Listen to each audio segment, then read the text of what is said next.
Series मैंने 3 part में बनाई है। 3 पार्ट में।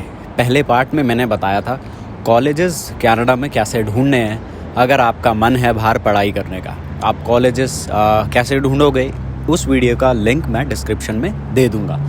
अभी उसी सीरीज़ का सेकंड पार्ट, जिसमें मैं ये बताऊंगा कि मेरा खुद का experience as a international student Canada में क्या था और किन किन बातों का आपको ध्यान रखना चाहिए। इसका नेक्स्ट वीडियो इस सीरीज़ में आएगा, जॉब्स कैसे फाइंड करनी है कनाडा में। लेकिन फ़िलहाल मैं बात करूंगा आज अपने एक्सपीरियंस के बारे में as a international student in Canada.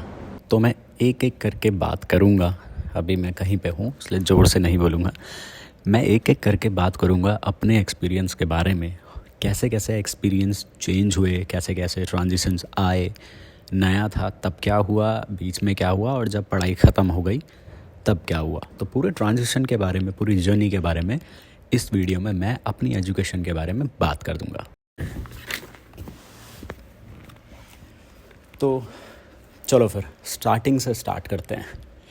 तो जब मैं यहाँ पे आया था नया नया as a international student, this was my first time जब मैं एक प्रोफेशनल कॉलेज में जा रहा था। इंडिया में मैं कॉलेज में था, दैट वाज गवर्नमेंट कॉलेज था वो। यहाँ पे पहली बार मैं एक प्रोफेशनल एनवायरनमेंट में आया था, तो एंशियस भी था और एक्साइटमेंट भी थी। जब आप यहाँ पे नए नए आते हो, ऑटोमेटिकली नेचुरली आपके दोस्त बन जाते हैं। कुछ लोग होते हैं जिनके दोस्त नहीं बनते। उनको भी यहाँ पे कॉलेज का स्ट्रक्चर, पढ़ाई का ऐसा है कि आप लोगों को एक दूसरे से बातें करने पड़ेंगी, बिकॉज ग्रुप प्रोजेक्ट्स होते हैं, ग्रुप असाइनमेंट्स होते हैं। ग्रुप असाइनमेंट्स और प्रोजेक्ट बेसिकली इसके लिए भी होते हैं ताकि आपको लोगों से इंटरेक्ट करना आए। तो फर्स्ट चीज़, जब मैं यहाँ पे आया था, और ओरिएंटेशन सबसे पहले होती है। ओरिएंटेशन में आपके कुछ दोस्त बन जाते हैं। अगर नहीं बनते हैं तो प्लीज़ मैं रिकमेंड करूँगा आप बात करो। दोस्त बहुत इम्पॉर्टेंट है यहाँ पे। जब आप ओरिएंटेशन में आते हो तब आपके दोस्त बनेंगे, क्लासेस में जाओगे, क्लासेस में भी आपके दोस्त बनेंगे। क्योंकि होता ये है, जब फर्स्ट सेमेस्टर में हम यहाँ पे आते हैं, वी आर कन्फ्यूज्ड। पहला फेज़ नए जब हम यहाँ पे आते हैं, वी आर कन्फ्यूज्ड। तो ताकि वो कन्फ्यूज़न ना रहे, जितने ज़्यादा आपके दोस्त होंगे उतना आपके लिए अच्छा रहेगा। आप लोग प्रॉब्लम शेयर कर सकते हो, आप लोग एक दूसरे की हेल्प भी कर सकते हैं यहाँ पे। तो जब मैं यहाँ पे नया आया था, लकीली मेरे दोस्त बन गए थे जो कि काफ़ी हेल्पफुल भी थे, और पढ़ाई से लेके हर चीज़ में काफ़ी मेरी हेल्प उन्होंने की है। और मैं यहाँ का सेकंड चीज़ आपको बताऊँगा। एक कन्फ्यूज़न और रहता है जब हम यहाँ पे नए नए आते हैं, बिकॉज़ यहाँ की पढ़ाई का स्ट्रक्चर अलग है। जैसे कि मैंने आपको बताया, मैं एक गवर्नमेंट कॉलेज से आया था, यहाँ पे प्रोफेशनल कॉलेज नहीं था। आई डोंट नो इफ़ मेरे ही कॉलेज में ऐसा था या हर कॉलेज में ऐसा होता है इंडिया में। फाइनल के और मिड टर्म के, जो कि हाफ ईयरली बोलते हैं हम इंडिया में, उनके मार्क्स जुड़ते हैं और आप पास या फेल होते हो। तो हमारी आदत जो बेसिकली रहती है, या अकॉर्डिंग टू माय एक्सपीरियंस जो मेरी आदत थी, वो वन नाइट फाइट की थी। एक रात पढ़ो और एग्ज़ाम दो, ख़त्म। यहाँ पे उन्होंने, यहाँ पे कॉलेजेस ने आपकी पढ़ाई को ब्रेक डाउन किया है फाइनल्स को, मिड टर्म को, जिसको आप हाफ ईयरली बोल सकते हो, और असाइनमेंट्स, ग्रुप प्रोजेक्ट्स वगैरह को। फॉर एग्ज़ाम्पल, यहाँ पे पढ़ाई ऐसे डिवाइड की है कि आपके 30% मार्क्स होंगे फॉर एग्ज़ाम्पल फाइनल एग्ज़ाम के, 20% होंगे मिड टर्म के, बाकी के 50% अलग अलग चीज़ों को मिला के बनेंगे, जैसे कि group project, homework, assignment, attendance, इन सब चीज़ों को मिला के।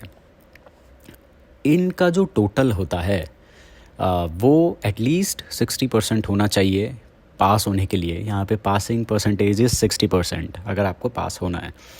सेकेंडली, अगर ये जो ब्रेक डाउन, ये जो पूरी पढ़ाई को इन्होंने 100 नंबर को जो छोटे छोटे पार्ट्स में डिवाइड किया है, तो हर छोटे छोटे पार्ट्स में आपको एटलीस्ट 50% लाने हैं। ये पहले सेमेस्टर में मेरे लिए बहुत कंफ्यूजिंग था, लेकिन जैसे ही हम सेकंड सेमेस्टर में आते हैं, ये सारी चीज़ें हम समझने लगते हैं और चीज़ें ईजी हो जाती है। बट ये इन चीज़ों में जब आप कंफ्यूज रहते हो अपने पहले सेमेस्टर में, तब वो दोस्त आपकी हेल्प करते हैं। वो आपको बताते हैं कौन सा कितने परसेंट का है और क्या होगा। जब आप यहाँ पे नए नए आते हो, पहले सेमेस्टर के 10 दिन के अंदर ही आपको बता दिया जाता है कि आपके कौन सा एग्ज़ाम कब होगा, फाइनल कब होगा, मिड टर्म कब होगा, हर चीज़ बता दी जाती है। तो हमको आदत नहीं होती है। कॉलेज जाने की और साथ ही साथ असाइनमेंट भी करने की, ग्रुप प्रोजेक्ट्स करने की। तो तब हमारी हेल्प करते हमारे दोस्त। पहला semester is all about confusion, और थोड़ा सा हम कोप अप नहीं कर पाते, हम बहुत कंफ्यूज रहते हैं। तो मेरे साथ भी यही हुआ था। पहले सेमेस्टर में मैं कंफ्यूज था पढ़ाई के स्ट्रक्चर में, हाँ कैसे कैसे यहाँ पे मार्क्स ब्रेक डाउन किए गए हैं, ग्रुप प्रोजेक्ट्स क्या होते हैं, और बेसिकली जब कहीं भी आप नई जगह जाओगे तो ऐसा होगा। लेकिन जैसे ही आप सेकंड सेमेस्टर में पहुँचते हो, चीज़ें सही हो जाती हैं।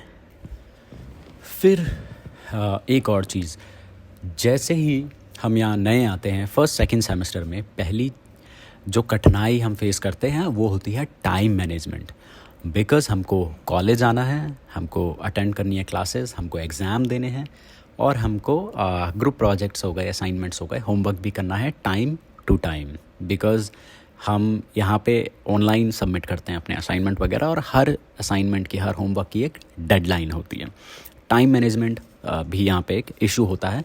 सेकंड सेमेस्टर से आपको आदत पड़ जाती है। लेकिन जैसे ही आपकी पार्ट टाइम जॉब शुरू होती है यहाँ पे, तब थोड़ा टाइम मैनेजमेंट डिफ़िकल्ट होता है। डिफ़िकल्ट नहीं होता है, वो पहले पहले हमको आदत डालनी पड़ती है। बिकॉज़ तब हमारी 3 चीज़ें साथ चल रही होती हैं, हमारा कॉलेज, हमारे असाइनमेंट्स वगैरह, और हमारी जॉब। ये 3 चीज़ हमारी साथ चल रही होती है। तो कैसे अपना टाइम डिवाइड करना है, ये मैंने फ़ेस किया, और ऑलमोस्ट हर एक स्टूडेंट फ़ेस करता है। पहले कठिन लगता है, बट जैसे ही आपको आदत पड़ेगी 1-2 महीने में आप कोप अप कर लोगे। डिमोटिवेट मत होना। पहले दूसरे सेमेस्टर में तो हमको यही टाइम लग जाता है कि हम टाइम कैसे मैनेज करें। फिर हमको आदत पड़ती है, उस टाइम के हिसाब से हम अपने आप को ढालते हैं और चीज़ें सही होने लगती है। उसके बाद जैसे ही हम अपनी पार्ट टाइम जॉब वगैरह सब करने लगते हैं, एक और बात मैं यहाँ पे बताना चाहूँगा। कुछ लोग होते हैं जो कि पार्ट टाइम जॉब बहुत ही ज़्यादा कर लेते हैं। We are allowed to work only 20 hours a week यहाँ पे, जब हम स्टूडेंट रहते हैं। तो कठिन नहीं है, आसान है। आपकी क्लासेस 3 या 4 दिन होंगी, तो फॉर एग्ज़ाम्पल 3 दिन आपकी क्लास है, 2 दिन आप काम कर लोगे, फिर भी आपके पास 2 दिन बचेंगे। तो चीज़ कठिन नहीं है, चीज़ आसान है, बस आदत डालनी है। कुछ बच्चे होते हैं जो बहुत ज़्यादा ही काम कर लेते हैं, उनको मैं बोलूँगा please don't be too hard on yourself. बहुत ज़्यादा अपने आप को परेशानी में मत डालना। नए नए आए हो, बहुत ज़्यादा ध्यान काम में पहले मत देना। जितने घंटे अलाउड हैं उतना ही करना, और अपना पढ़ाई में ध्यान देना। ये मैं सबको रिकमेंड करूँगा। तो पढ़ाई के साथ यहाँ पे यही है, जब आप नए नए आओगे कन्फ्यूजिंग होगा, काफ़ी कन्फ्यूजिंग होगी, कन्फ्यूज़न काफ़ी होगी यहाँ पे जब आप नए आओगे। बिकॉज़ यहाँ का पैटर्न अलग है, पढ़ाई का सिस्टम अलग है। लेकिन जैसे ही आप सेकंड सेमेस्टर में आओगे, चीज़ें ऑटोमेटिकली स्मूथ होने लग जाएंगी। आप चीज़ें समझ जाओगे कि यहाँ का एग्ज़ाम का पैटर्न क्या है, यहाँ का पढ़ाई का पैटर्न क्या है। एक और चीज़ की आदत जो हमको नहीं होती है, और जिसमें मुझे थोड़ा कठिनाई फेस करने पड़ी, वो ये था पीछे कोई डांस कर रहा है तो मुझे हंसी आ रही। ओके, तो पढ़ाई का पैटर्न यहाँ पे थोड़ा सा अलग था। यहाँ पे ये था कि एग्ज़ाम आपके क्लास टाइम पे होंगे। क्लास में मतलब फाइनल एग्ज़ाम और मिड टर्म। क्लास में ये होता है कि कभी कभी आपकी 3 क्लासेस एक ही दिन में होती हैं, तो आपको प्रिपेयर होना पड़ेगा मेंटली इस चीज़ में कि आपके फाइनल एग्ज़ाम तीनों और मिड टर्म तीनों एक ही दिन में हो सकते हैं। लेकिन उसको एज अ क्लास टेस्ट लेना, कि जैसे इंडिया में हमारे क्लास टेस्ट होते थे, एक दिन में 4 क्लासेस है, चारों में टेस्ट हो रहे हैं, वैसे ही लेना। इतना घबराने की ज़रूरत नहीं है। हर कोई एग्ज़ाम के टाइम पे थोड़ा घबराता है, लेकिन पहले दूसरे सेमेस्टर में हमको ये समझ आ जाता है कि इट्स ओके, हो जाता है। लेकिन पहले सेमेस्टर में क्योंकि नए आते हैं, दोस्त उतने नहीं होते हैं, हमारे पास इन्फॉर्मेशन उतनी नहीं होती है एग्ज़ाम के बारे में, और जैसे उन्होंने पढ़ाई डिवाइड करी है उसके बारे में थोड़ा बहुत कन्फ्यूज़न होती है। लेकिन कोप अप हो जाएगा, इतनी टेंशन की बात नहीं है। पहले अगर एक इम्पॉर्टेंट चीज़ मैं बताऊंगा, अगर पहले आप यहाँ पे आ रहे हो, दोस्त ज़रूर बनाना। बिकॉज़ कोई किसी सब्जेक्ट में सही रहेगा, कोई किसी सब्जेक्ट में सही रहेगा। मैंने यही किया, मेरे दोस्तों ने मुझे बहुत पढ़ाया। कोई एक सब्जेक्ट में अच्छा था, कोई दूसरे सब्जेक्ट में अच्छा था। एक दूसरे की हेल्प कर कर के ही सब आगे बढ़ेंगे। तो हेल्प सबकी करना, दोस्त बनाना यहाँ पे, और कोई कन्फ्यूज़न नहीं रहेगा, कोप अप हो जाएगा आपका पढ़ाई में। यहाँ पे कॉलेज वाले ही आपको एक सर्विस प्रोवाइड कराते हैं सारे स्टूडेंट्स को। अगर आप किसी सब्जेक्ट में वीक हो और आपको लगता है आपको उस सब्जेक्ट में एडिशनल हेल्प चाहिए, तो जैसे हम इंडिया में ट्यूशन जाते थे, वैसे ही यहाँ पे ट्यूटर्स बैठे रहते हैं कॉलेज के अलग अलग एरियाज़ में। ट्यूटर्स नेसेसरी वो टीचर्स नहीं होंगे, वो ब्राइट स्टूडेंट्स होंगे या आपके सीनियर्स होंगे जो कि वॉलंटियरली यहाँ पे हेल्प करते हैं। वो कॉलेज के कैंपस में ही कहीं बैठे होंगे, आप उनके पास जाओ अपना सब्जेक्ट लेके और उनको बोलो मुझे इस सब्जेक्ट में कन्फ्यूज़न है, तो वो आपको बैठ के आराम से जितना आप पढ़ना चाहो 1 डेढ़ 2 घंटा आप उनके साथ बैठ के पढ़ाई कर सकते हो। वो आपके सीनियर्स हैं, अच्छे स्टूडेंट्स हैं। जनरली वो स्टूडेंट्स होते हैं जिनके A+ ग्रेड हों ताकि वो दूसरे की भी हेल्प कर पाएँ, तो वो वहाँ पे बैठे रहते हैं। अगर आपको किसी सब्जेक्ट में हेल्प चाहिए तो फिर आप उनके पास जा सकते हैं। ऐसे ही बहुत सारी सर्विसेज कॉलेजेस में होती हैं जिसके बारे में जब मैं नया नया आया था मुझे पता नहीं था यहाँ पे, लेकिन बहुत अच्छी सर्विसेज होती हैं। तो आप नए नए हो, आपको टाइम नहीं मिल पा रहा है या आप सब्जेक्ट में स्ट्रगल कर रहे हो, तो आप उन ट्यूटर्स के पास जा सकते हो जो कॉलेज फ्री में प्रोवाइड करवाता है, आपको कॉलेज में ही रहते हैं, तो आप वो भी यूज़ कर सकते हैं। एक बहुत अच्छी बहुत बड़ी टिप मैं देना चाहूँगा। जब मैं यहाँ नया नया आया था, हर कोई कंफ्यूज रहता है, लेकिन पहले दूसरे सेमेस्टर के जो हमारे सब्जेक्ट्स होते हैं कंपेरेटिवली आसान होते हैं बाद के सेमेस्टर से। तो आप अगर यहाँ पे नए नए आओगे, मेक श्योर कि आप पहले दूसरे सेमेस्टर के सब्जेक्ट में बहुत अच्छा स्कोर करो, क्योंकि आसान भी है। पहले पहले हमारे पास इतना सब कुछ रहता नहीं है यहाँ पे, तो आप उसमें बहुत हार्ड वर्क करना और बहुत अच्छा स्कोर करना, ताकि ये जो पहले दूसरे सेमेस्टर के आसान सब्जेक्ट्स हैं ये हेल्प करें आपका GPA बूस्ट करने में। तो दिस इज़ अ टिप। तो अभी मैंने आपको बताया अपने यहाँ के इंटरनेशनल स्टूडेंट के जो इनिशियल 1-2 सेमेस्टर्स होते हैं उनके बारे में। पहले सेमेस्टर में मुझे कन्फ्यूज़न थी यहाँ के रूल्स के बारे में, एग्ज़ाम कब कब होते हैं उसके बारे में, कितने नंबर पास होने के लिए चाहिए, कितने स्कोर करना है उसके बारे में। सेकंड सेमेस्टर तक आते आते मुझे ये सारी चीज़ें समझ में आ गई थी। मेरे दोस्त बन गए थे जो कि मुझे पढ़ाई में भी हेल्प कर रहे थे, तो मेरा कॉलेज का पार्ट स्मूथ एक सेमेस्टर में हो गया था। सेकंड सेमेस्टर में एग्ज़ाम्पल दे रहा हूँ, सेकंड सेमेस्टर में आपकी पार्ट टाइम जॉब लगेगी, देन आपको थोड़ा सा टाइम मैनेजमेंट में डिफ़िकल्टीज़ आएगी, जैसे कि मुझे भी आई, क्योंकि आपको काम करना है और आपको कॉलेज भी करना है। 1-2 महीना आप लगाओगे, आप उसमें भी सेट हो जाओगे, बिकॉज़ काम और पढ़ाई कठिन है पर बहुत ज़्यादा कठिन नहीं है, ईज़िली आप कर लोगे। 3-4 दिन आपका कॉलेज होगा, 3-4 दिन में के बाद 2 दिन आपका या 3 दिन आपका काम होगा। अच्छे से टाइम मैनेज करोगे, सब हो जाएगा। एक और चीज़, इस बीच में जब आपका काम और आपकी पढ़ाई साथ में चल रहे होंगे, एक और टिप मैं दूंगा कि अपने असाइनमेंट्स, अपना होमवर्क, अपने ग्रुप प्रोजेक्ट्स बिल्कुल मत छोड़ना। पेंडिंग कोई भी काम मत करना। सारी चीज़ आप जिस दिन आप कॉलेज में पढ़ रहे हो आप उसी दिन उसको निपटा दो और आपकी सारी चीज़ें बहुत स्मूथली होगी। तो फिर होता ये है कि आपकी पार्ट टाइम भी चल रही है, आपका कॉलेज भी चल रहा है, असाइनमेंट्स भी चल रहे हैं दूसरे सेमेस्टर में, फिर आप बड़ी हैक्टिक सिचुएशन में फंस जाते हो, टाइम मैनेजमेंट करना कठिन हो जाता है।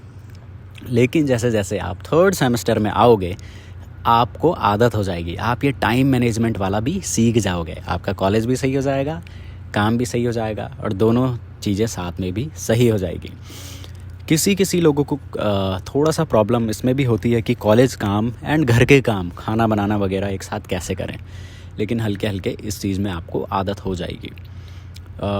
मैं ये टिप आपको दे रहा हूँ कि बहुत ज़्यादा अपने ऊपर प्रेशर मत लेना, बहुत ज़्यादा काम मत करना। कि आप किसी भी नई जगह जाते हो, आपके एकदम से सब कुछ नहीं मिल जाता है, थोड़ा सा टाइम लगता है, थोड़ा सा स्ट्रॉन्ग बनना और सब चीज़ें सही हो जाएंगी। ये मैं आपको डिमोटिवेट करने के लिए नहीं बोल रहा हूँ, ये मैं आपको अच्छी चीज़ बता रहा हूँ कि सेटल होने में आपको थोड़ा टाइम तो कहीं भी लगेगा। तो यहाँ का कॉलेज एक्सपीरियंस के बारे में जो मैं बोलना चाहूँगा, यहाँ का पढ़ाई, यहाँ आप सिर्फ थ्योरी वाली पढ़ाई नहीं करोगे, यहाँ पढ़ाई बहुत प्रैक्टिकल भी है, बहुत इन्वॉल्वमेंट उस पढ़ाई में है, आपको ग्रुप्स में पढ़ाई करने पड़ती हैं और जो कि एक बहुत अच्छी चीज़ है। लेकिन आप पढ़ाई के अलावा यहाँ पे और सारी चीज़ भी सीखोगे, लाइफ स्किल्स सीखोगे जो आई बिलीव कि लाइफ लॉन्ग आपको अच्छी लगेगी और आपका साथ निभाएगी। जैसे कि नेटवर्किंग का इम्पोर्टेंस, आप कैसे लोगों के साथ उठते बैठते हो, कैसे लोगों को जानते हो, वो एक बहुत इम्पॉर्टेंट रोल प्ले करता है आपके करियर में। तो नेटवर्किंग का इम्पोर्टेंस, तो नेटवर्किंग के इम्पोर्टेंस कॉलेज में आपको यहाँ पे बताए जाते हैं। और बिहेवियर, आप किसी ऑर्गेनाइजेशन में जाते हो, वहाँ आपको कैसा बिहेवियर रखना है, आपका रिज्यूमे कैसे बनाना है, इंटरव्यू में कैसे जाना है, ये सारी चीज़ें आपको यहाँ पे सिखाई जाती है। पढ़ाई यहाँ की बहुत अच्छी है। और साथ में आपको बताए जाते हैं यहाँ पे कुछ लॉज जो कि आपको लाइफ लॉन्ग हेल्प करेंगे आपके वर्क प्लेस में, आपके करियर में, या फिर आपके बिजनेस में। और मेरे पीछे ये है, इधर है एक टिम हॉर्टन्स जो कि अभी है बंद, तो हम अपनी चाय आज नहीं पी पाएंगे, लेकिन चाय कभी और पिएंगे। एक बार फिर से मैं अपना एक्सपीरियंस समराइज़ कर देता हूँ, पूरा 10 सेकंड के उसमें मैं समराइज़ कर देता हूँ। तो जब मैं यहाँ पे नया आया था, एक मिनट, मेरी पढ़ाई का एक्सपीरियंस जब मैं यहाँ पे नया आया था, पहले सेमेस्टर में मैं काफ़ी कंफ्यूज्ड था, बिकॉज़ यहाँ के पढ़ाई का पैटर्न अलग था। और यहाँ पे मुझे थोड़ा सा कन्फ्यूज़न हो रही थी ग्रेडिंग सिस्टम में, कि ग्रेडिंग सिस्टम कैसा है। सेकंड सेमेस्टर में आते आते वो ठीक हो गया, मुझे सब समझ में आने लगा, क्योंकि मेरे बहुत सारे दोस्त भी यहाँ पे बन गए। और दोस्त आपकी बहुत हेल्प करते हैं, मेरी भी करी थी। सेकंड थर्ड सेमेस्टर में थोड़ा सा ये कन्फ्यूज़न होता है कि टाइम मैनेजमेंट कैसे करें, बिकॉज़ आपका पार्ट टाइम जॉब और आपकी पढ़ाई साथ साथ चलती रहती है। 1-2 महीना उसमें कठिनाई होती है, बट फिर आप कोप अप कर लेते हो उसमें, बिकॉज़ हमको पता लग जाता है कि 3 दिन पढ़ाई करेंगे और 2-3 दिन काम करेंगे, आराम से हो जाएगा। और वो हो गया था। उसके बाद 5th-6th सेमेस्टर में बहुत सारी चीज़ें एक साथ आने लगी थी, जैसे कि पढ़ाई, काम, असाइनमेंट्स और जो आप और छोटे मोटे आपके काम होते हैं कॉलेजेस के, वो सारे एक साथ आने लगे थे। तो टाइम कैसे मैनेज करना, ये एक बहुत इम्पॉर्टेंट चीज़ है। और अपना काम पेंडिंग नहीं रखना है, ये मैंने तब सीखा। पहले मेरे थोड़ा कुछ असाइनमेंट छूट जाते थे, कुछ क्लासेस मिस हो जाती थी, लेकिन टाइम टू टाइम मुझे पता चला ये कैसे मैनेज करनी है। तो फिर मेरा एक्सपीरियंस इसमें भी अच्छा होता चला गया। एक बार मेरी पढ़ाई ख़त्म हो गई, उसके बाद भी काफ़ी अच्छा एक्सपीरियंस रहा।